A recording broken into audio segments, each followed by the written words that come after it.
Good morning, BGHS. Welcome to this week's Newscast.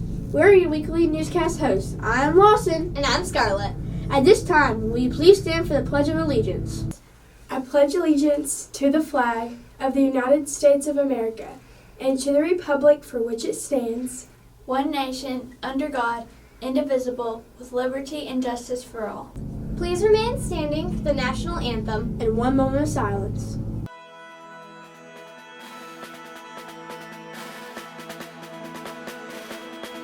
Oh, say, can you see by the dawn's early light what so proudly we hailed at the twilight's last gleaming, whose broad stripes and bright stars through the perilous fight o'er the ramparts we watched were so gallantly streaming, and the rockets red glare, the bombs bursting in air, gave proof through the night that our flag was still there. Oh, say does that star-spangled banner yet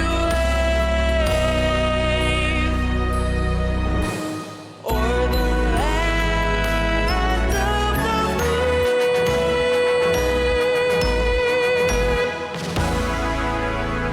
and the home of the brave.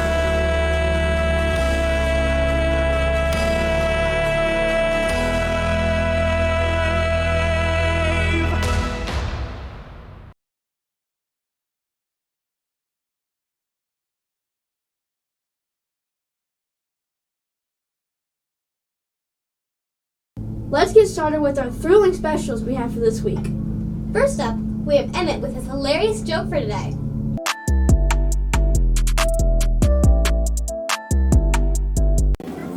What's up? I'm Emmett, and I'm your joke goat fat toast. What do you call a pineapple with no yellow part? A cactus. Good one, Emmett. Can't wait to hear your joke for next week. Now for Sam with his helpful tech tips.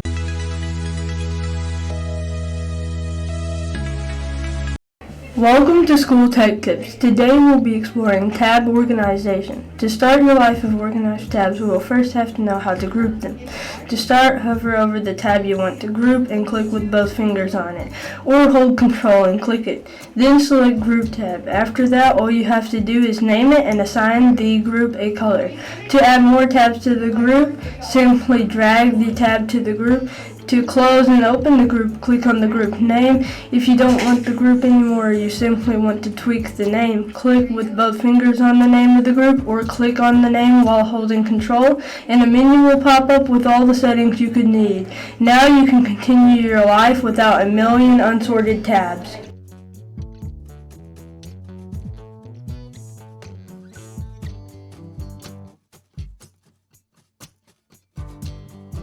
The next tech tip is all about Chrome shortcuts. To start out, if you ever X out of a tab, simply Ctrl-Shift-T, and just like that, it's back. You can also use Ctrl-F to search your document for important information. And lastly of all, the king of all shortcuts, Ctrl-Alt/, which allows you to see all of Chrome's vast shortcuts at a moment's notice. On to the next tech tip. How to properly use Ctrl-C and Ctrl-V. You should all know by now that you can copy and paste with Ctrl-C and Ctrl-V. But a common problem with this is when you copy and paste bold or a different font text, because as soon as you copy and paste bold or a different font text, it will paste as bold or a different font. But to stop it from doing this, all you have to do is Control Shift V and it will paste this plain text.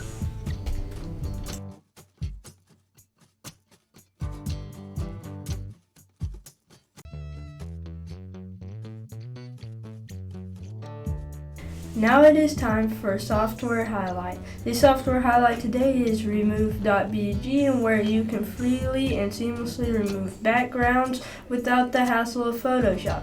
See this photo of a dog? If you don't want this background, just drag and drop it into remove.bg, and just like that, background no more. This is especially useful when you don't have Canva Pro. You just drop it into BG Remove and boom, the background is gone. No Pro subscription needed. Thanks for watching School Tech Tips. See you on the next one. Wow, I can't wait to try those out, Sam. And I bet all of you guys are dying to try them out too. Next up, we have Addie with this week's weather forecast. Is it going to rain? Is it going to be sunny? Let's find out.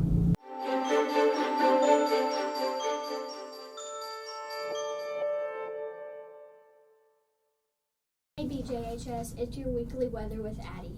Rolling into Monday, we have a high of 87 and a low of 61 and mostly sunny skies with humidity of 57. Tuesday, there's a high of 86 and a low of 60 and mostly sunny skies, humidity of 57.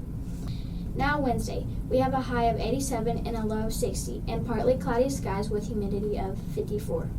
Now Wednesday. Thursday, there's a high of 83 and a low of 58 and partly cloudy skies with humidity of 62. Thursday, and our favorite day of the week, Friday, there's a high of 82 and a low of 58. Mostly sunny skies with humidity of 55. Thanks for watching your weekly weather. Come back next time.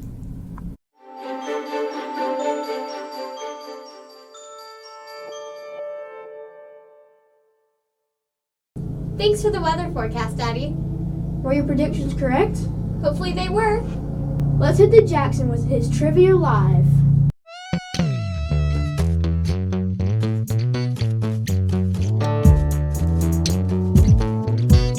Pop culture trivia with Jackson Vestal. Question 1. When was the first Harry Potter book published? 1997, 2001, 1994, 2006.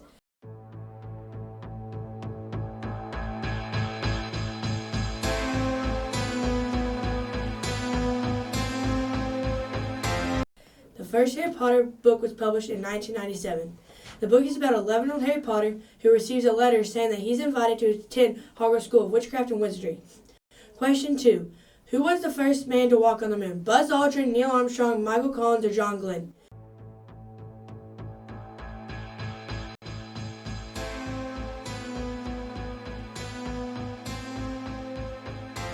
The first person to walk on the moon was Neil Armstrong. Neil Armstrong was an American astronaut and aeronautical engineer who in 1969 became the first person to walk on the moon. Question 3. How much does a Chewbacca costume weigh? 4 pounds, 1 pound, 11 pounds, 9 pounds.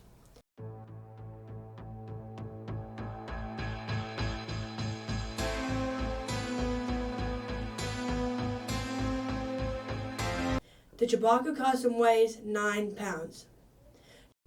Chewbacca costume is made from a mix of animal hairs and eventually included a cooling system. Question 4. When was the first iPhone released? 2009, 1997, 2007, or 2001?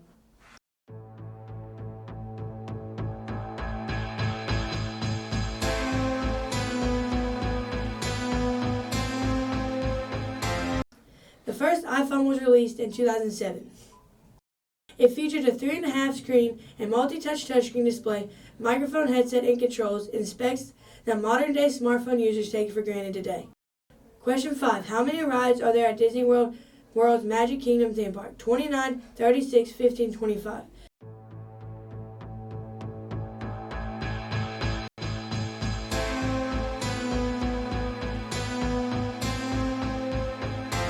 There are 25 rides in the Magic Kingdom theme park.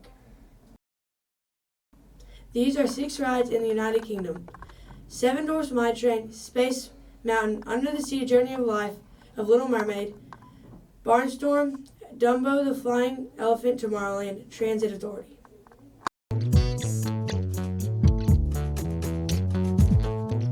Did you guess all the questions right? I hope you did. Now Paxton will tell us what's going on with sports.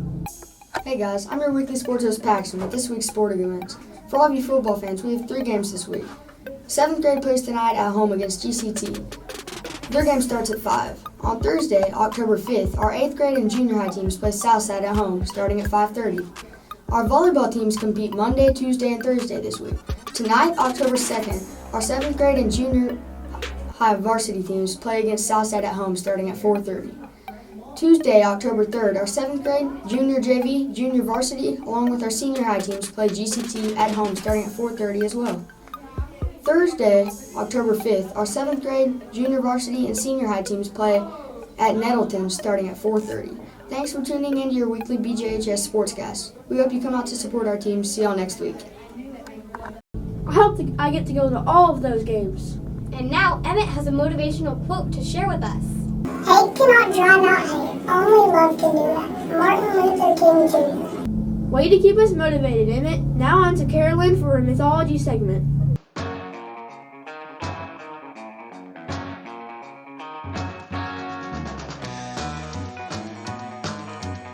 You may know the Muses as the singing and dancing narrators from the Disney movie Hercules, but they actually held a much more significant purpose. The 9 Muses were the daughters of Zeus, the king of the gods, and Mnemosyne, the Titan goddess of memory. The Muses were the goddesses of literature, science, and the arts. The oldest is Calliope, the muse of epic poetry and eloquence. She has also been referred to as chief of the Muses. The next in line is Clio, the muse of history. She is sometimes referred to as the proclaimer and is often shown with a book or an open scroll. The third oldest is Melpomene, who is the muse of tragedy and lyre playing. She is often seen in art with the tragic mask and the club of Hercules. Some myths claim she and the river god Aeolus were the parents of half-bird, half-woman sirens. The fourth muse is Euterpe, who is the muse of flute playing and the patron of tragedy. In some accounts, she was the mother of Rheus, the king of Thrace. Euryto is the 5th muse, and she is the patron of lyric poetry and mimic imitation. She has been depicted with the wreath of myrtle and roses since the Renaissance. Terpsichore is the muse of dancing and chorus. Her name means delighting in dance, and her symbols are the lyre and the plectrum. Urania is the patron of astronomy. She inherited Zeus's majesty and Mnemosyne's beauty and grace. She is also seen holding a globe. The second youngest is Talia. She is the muse of comedy and bucolic poetry, which talks about the pleasant aspects of country life. One of her symbols is an exaggerated comedy mask. The youngest of them all is Polymnia. She was the muse of sacred poetry and hymn, dance and eloquence, as well as pantomime. Most of the time, she is depicted as serious and meditative. In myths, the Muses were said to either live on Mount Olympus, the home of the Greek gods, or Mount Helicon, which is in Boeotia, Greece. So there you have it, all 9 Muses and what they did. Thank you for watching and have a good day.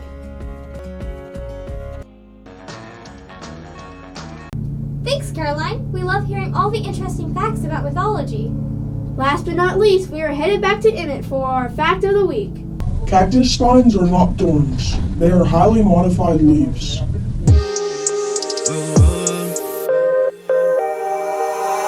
Wow, Emmett, I don't think I knew that one. Well, BJHS, that concludes our newscast for this week. Thanks for watching. Come back and join us next week for some more specials.